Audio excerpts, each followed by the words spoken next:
Hi friends, నా పేరు రాజు. Promo చూసిన తర్వాత ప్రోమో చూడకపోతే మీరు ఒకసారి చూడండి. నేను కూడా ఇప్పుడే చూశాను. ఈ ప్రోమో చూసిన తర్వాత నాగ్ గారిని మెచ్చుకోకుండా ఎవ్వరు ఉండలేరు. బిగ్ బాస్ చరిత్రలో ఇంత ఫైర్ అయిన నాగ్ గారిని చూస్తుండరు. అంత ఫైర్ అయిపోయారు. 1 వీక్ అంతా సైలెంట్గా ఉన్న హౌస్లో ఎన్ని కాంట్రవర్సీ జరిగాయో పూసగుజ్జినట్టు ఒక్కొక్కరిని ఎక్కడెక్కడ పెట్టాలో అక్కడక్కడ పెడతా ఉన్నారు. యష్మి అయితే ముసలి కన్నీరు. అంతలావున లైవ్లో కనిపించిన దాన్ని కూడా లేదు అని చెప్పింది. మణికంఠకి నాగార్జున గారు సపోర్ట్ చేశారు, లేదా మణికంఠను కూడా వేయాల్సింది వేసేశారు. అలాగే పృథ్వీని కూడా నాగ్ గారు ఎక్కడ వదలలేదు. పృథ్వీ ఇంతవరకు కూడా ఏందో ఆయన విఐపి అన్నట్టుగా ఫీల్ అయ్యాడు, సెలబ్రిటీస్ అన్నట్టుగా. ఓన్లీ హగ్గులు ఇచ్చుకుంటా ఎవరికి? సోనియాకి. ఓన్లీ సోనియానే ఓదారుస్తాడు. ఏం మాట్లాడినా సరే వాటేసుకోవటం, తట్టడం. ఇట్లాగున్నవాడికి ఏం కాంట్రవర్సీస్ ఉంటాయి? నాగార్జున గారు అడిగిన క్వశ్చన్కి అయితే పృథ్వీ షాక్. అసలు మైండ్ ఇట్ట కళ్ళు ఎలా పెట్టేశాడు.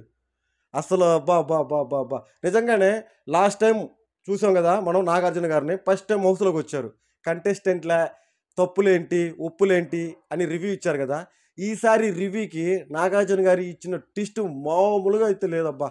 ఇది వాస్తవం. ఇది మీరు ఈ వీడియో కొంచెం లెంత్ అనుకుంటా, అయినా పర్లేదు, చూడటానికి ట్రై చేయండి. ప్రోమో అనాలిసిస్ మాత్రమే. ఇంకా సినిమా ఉంది, సినిమా ఇంకా ఉంది. ఈరోజు మాత్రం ఎపిసోడు ఆల్మోస్ట్ ఇప్పుడు టీఆర్పీ అయితే చూసారంటే ఎక్కడికో రీచ్ అయిపోయింది. టీఆర్పీ బిగ్ బాస్ది లాస్ట్ టైం కంటే ఈ టైం బాగా హైస్ట్కి వెళ్ళిపోయిందని చెప్పేసి చాలామంది అంటున్నారు. బట్ షోలో అసలు ఏం జరగలే. అసలు అక్కడ ఏం సైలెంట్గా వెళ్ళిపోతూ ఉంది. లాస్ట్ టైం ఆ ఫుడ్ నుంచి కొంచెం షో కొంచెం బాగా హైలైట్ అయింది. నామినేషన్ కూడా అంత ఊపు అనిపించలేదు. కానీ ఎక్కడైతే ఆ ఫుడ్ విషయం ఉందో కదా, ఒక ముగ్గురు 3 టీములకి 2 టీములకే ఫుడ్ ఇచ్చి 3వ టీంకి ఇవ్వలేదు. అయినా కూడా నిఖిల్ చేసే యాక్షన్కి ఆయన ఏదో ప్రపంచంలోనే ఆయన మాత్రమే చాలా తెలివిగా ఆడుతున్నాడు అనుకుంటున్నాడు. ఆయన మాత్రమే కాదు, ఇండివిజువల్గా ఆడేవాళ్ళు చాలామంది ఉన్నారు. ఈ ఒక గ్రూప్ నుంచి ఆయన బయటకు వస్తే బాగుంటుంది. నాకు తెలిసి ఈరోజు నిఖిల్ని ఏకి పారేశాడు. ఆట ఆడతావా వెళ్తావా అని. ఒక్కసారిగా పృథ్వీని కూడా ఆ మాట అనేసరికి పృథ్వీ షాక్ అయ్యాడు. నేను ఏ తప్పు చేయలేదు అంటున్నాడు. బట్ తప్పు చేయకపోయినా కూడా షోకి టీఆర్పీ కావాలా, ఓట్లు కాదు, టీఆర్పీ కావాలా. మొత్తానికైతే పృథ్వీ కూడా నామినేషన్లో ఉన్నాడు కదా. పృథ్వీ కూడా కొంచెం దడబుట్టేసి ఉంటుంది. పృథ్వీని ఒకసారి ఎలిమినేట్ చేస్తే ఎలా ఉంటుందో ఒకసారి ఆలోచించండి. హౌస్లో వాళ్ళకి దడదలు అయిపోదు. అసలు పృథ్వీ ఏంది ఇంత పెర్ఫార్మెన్స్ ఇస్తాడు, పృథ్వీయే ఎలిమినేషనా అన్న ఫీలింగ్ రాదు హౌస్లో. మొత్తానికి అయితే ఈసారి ట్విస్టుల మీద ట్విస్ట్లో ఉండబోతుంది. ఎందుకంటే ముందు నుంచి చెప్తా ఉన్నారు కదా అంత అన్లిమిటెడ్ అని చెప్పేసి. అన్లిమిటెడ్ కాదు ఇది, పెర్ఫార్మెన్స్ ఇంకా లిమిటెడ్గా ఉంది. బాగుందబ్బా. ప్రోమో అయితే చాలా చక్కగా అయితే కట్ చేశారు. బట్ నైట్ 9 o'clock వరకు అయితే మనం కూడా వెయిట్ చేయాలి ఆ షో వచ్చేంత వరకు. నేను వచ్చేసి లైవ్ చూద్దాం అనుకున్నా ఈరోజు. యాక్చువల్గా స్టార్మా అంటున్న హాట్స్టార్లో అయితే ఆన్ చేశాను. లైవ్ రావడం లేదు. ఆల్రెడీ టెలికాస్ట్ అయిన షోనే వస్తూ ఉంది. ఆ కింద స్క్రోలింగ్ వస్తూ ఉంది. రేపు ఆదివారం 10:30 నుంచి లైవ్ స్టార్ట్ చేస్తారంట. నేను అనుకున్నాను చాలామంది చెప్తుంటారు కదా ఎలిమినేషన్ వీరు అని చెప్పేసి, ముందుగానే చెప్తుంటారు కదా, లైవ్లో ఏమైనా తెలుస్తుందేమో అని చెప్పేసి లైవ్ ఆన్ చేశారు. లైవ్ అయితే రావడం లేదు, లైవ్ ఆపేశారు. లైవ్ ఆపేసి పాతదైతే ఏదో టెలికాస్ట్ చేస్తూ ఉన్నారు. బట్ ఏంటంటే ఒరిజినల్గా ఈ వీక్లో టీఆర్పీ చాలా వరకు చాలా పడిపోయింది. లాస్ట్ వీక్ కంటే ఈ వీక్. ఫస్ట్ వీక్ కాబట్టి పట్టించుకోబడలేదు.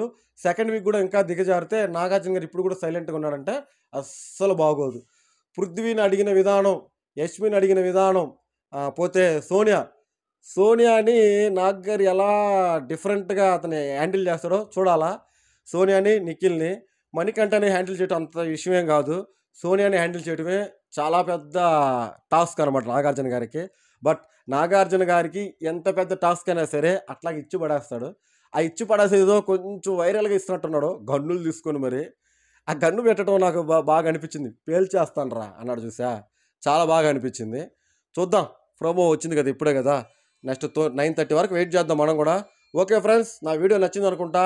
నచ్చితే లైక్ చేయండి. చాలామంది నా వీడియోని లైక్ చేయకుండా చూస్తూ ఉన్నారు. 100 మంది చూస్తే ఒక్క లైక్ ఉండట్లేదబ్బా. ఒక్క లైక్ అంటే ఒక లైక్. ఈసారైనా సరే కొంచెం లైకులు చూడండి అబ్బా. లైకులు లేకపోతే ఏంటంటే ఒక యూట్యూబర్గా, ఒక క్రియేటర్కి లైకులు అనేది చాలా ఇంపార్టెంట్. లైక్ అనేది లేదురా అనుకో, క్రియేటర్స్కి ఎలా ఉంటుందంటే అసలు ఏం ఊపు అందదు. మీరు 30,000 మంది చూడండి, 1,00,000 మంది చూడండి, నో ప్రాబ్లం. బట్ లైక్ అయితే ఇవ్వండి. లైక్ మర్చిపోతున్నారు. నన్నే మర్చిపోయారు కదా! లైక్‌ని మర్చిపోవడం పెద్ద విషయం కాదు. మన సబ్‌స్క్రైబర్స్ అందరూ కూడా 'బిగ్ బాస్' ఫ్యాన్స్ అయితే కాదు. ఇంతకుముందు మన ఛానెల్‌లో వ్లోగ్స్ చేసేవాడిని కదా! దానికి సంబంధించిన వాళ్ళు ఎక్కువున్నారు. అదే ప్రాబ్లమ్ అయింది. బట్ ఏందంటే, ఇప్పుడు అన్నీ కూడా చేస్తున్నాం కదా! ఓన్లీ 'బిగ్ బాసే' చేస్తున్నాము. వ్లోగ్ చేయొచ్చు కానీ దానికి వేరే ఛానెల్ పెట్టాం కదా! ఆ ఛానెల్‌లో అయితే ఓన్లీ మన లైవ్ పెర్ఫార్మన్స్ అన్నీ కూడా దాంట్లో పెడుతున్నా మామూలుగా లైఫ్‌కి సంబంధించినవన్నీ కూడా. ఇది ఓన్లీ ఏందంటే ఒక రివ్యూ పరంగా ఉంటది కదా! ఆల్రెడీ మానిటైజేషన్ అయ్యి ఉంది.